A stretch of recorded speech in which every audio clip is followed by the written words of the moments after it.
All right, welcome, and we are looking today at another legendary hero. We're looking at Ulrika Magdova.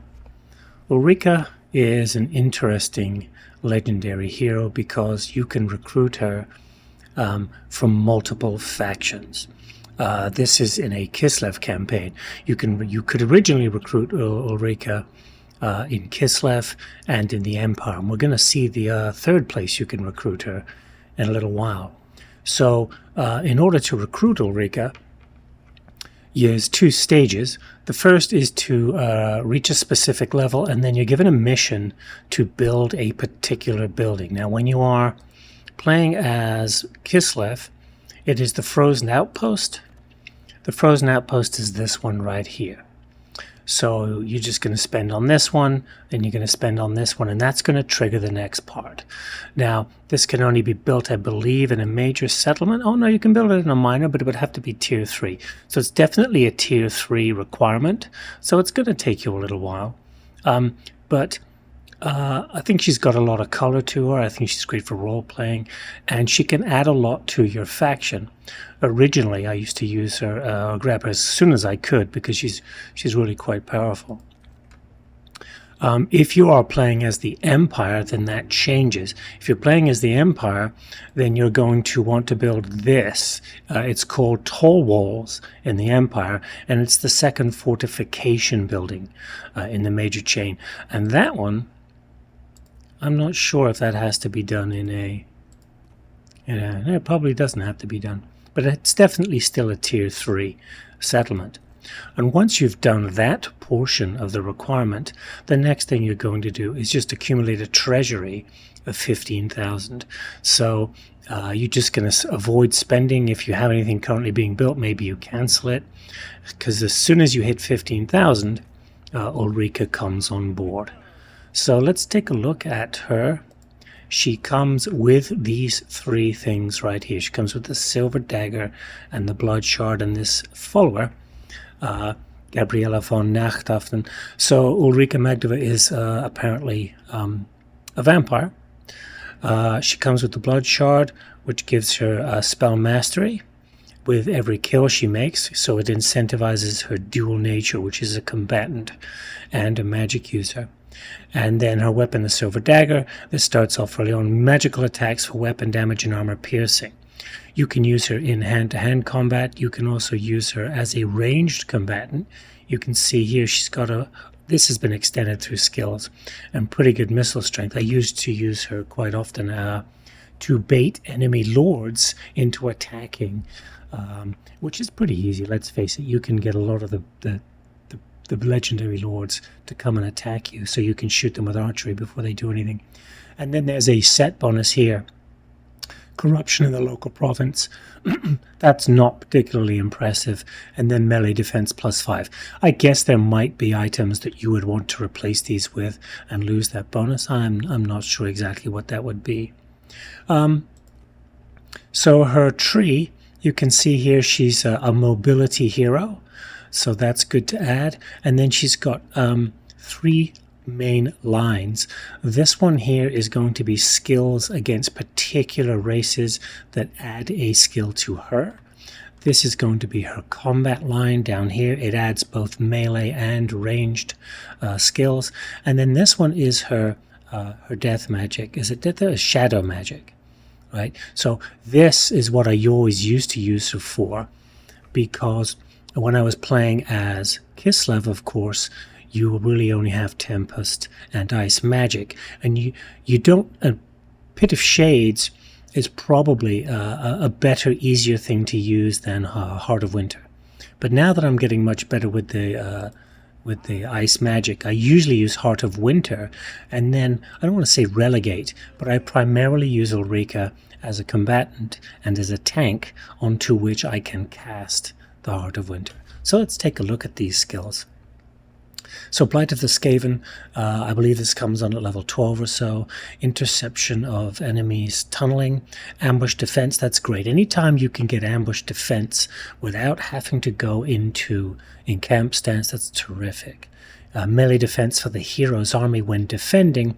And then Dancing Blade reduces the enemy melee attack increases her physical resistance and melee defense. And that's a 23-second activated ability with no limit on uses. It's just a 120-second cooldown. You then open up these guys. So Dragon Slayer gives her bonus versus large and armor piercing on her ammo, and fire resistance for her army. And then here, accuracy and blinded melee defense, melee attack on the target. So that's usually what I will use to fire with her bow at long range with plenty of ammo at the enemy lord to spur them into attacking you. Beast Slayer. This is to reduce the spread of plagues, to reduce casualties from chaos attrition, which probably Boris isn't going to suffer anyway, but everybody else in his force will. Wound recovery time, you never want to be wounded. And then spell resistance for the hero's army. That's not my favorite one. Here we get ward save, immune to psychology. That's good, no fear and terror for the army. And ward save for her. This is terrific later on when the enemies are all throwing large terror-causing beasts at you. Bloodborne here, reduction of vampiric attrition, healing cap for the whole army plus 50%, which remember is good because it's Kislev. You're running around with patriarchs and you're running around with life wizards as the Empire. And then finally Bloodforged gives her the hunger. She comes with lesser hunger. This gives her the hunger. She has to have not be broken, and she has to be in melee, so that makes her a vampire on par with the others. Reducing enemy leadership, replenishment rate for the army. This is just a terrific all-around line, pretty much. So what do? I normally go down this one first, as soon as I'm able to. Mobility first, then the combat line.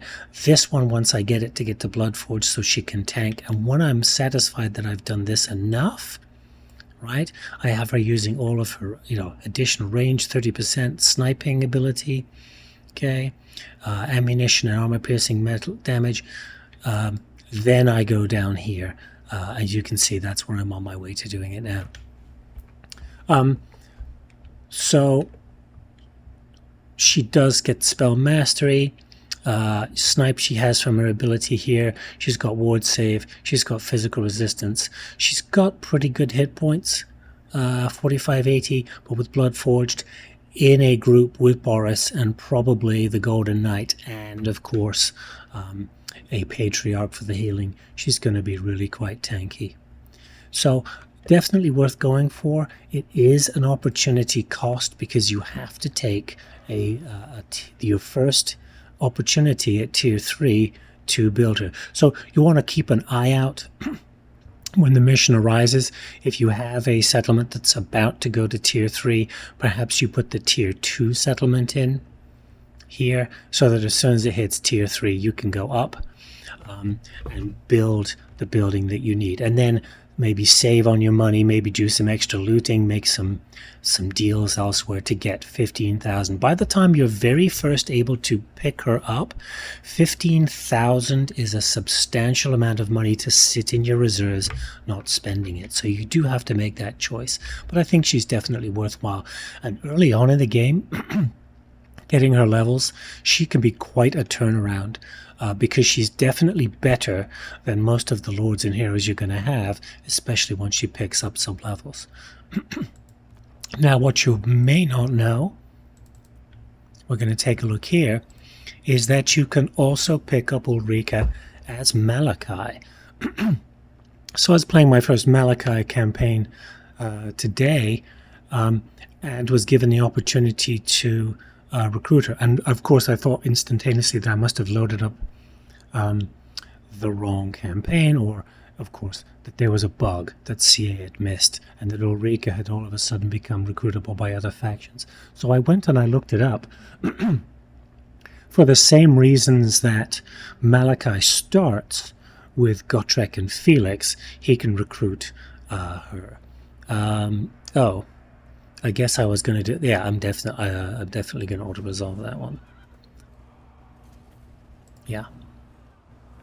So the challenges of Corn just declared war on me. Let's go. This is not what I came here for. I'll make my deals with you later if I need to. So they just declared war on me. I just wanted to come in here so that we could go and see what she's doing. the building requirement is different. Remember that Malachi is a horde character, while you can also run a traditional dwarf campaign everywhere else on the map.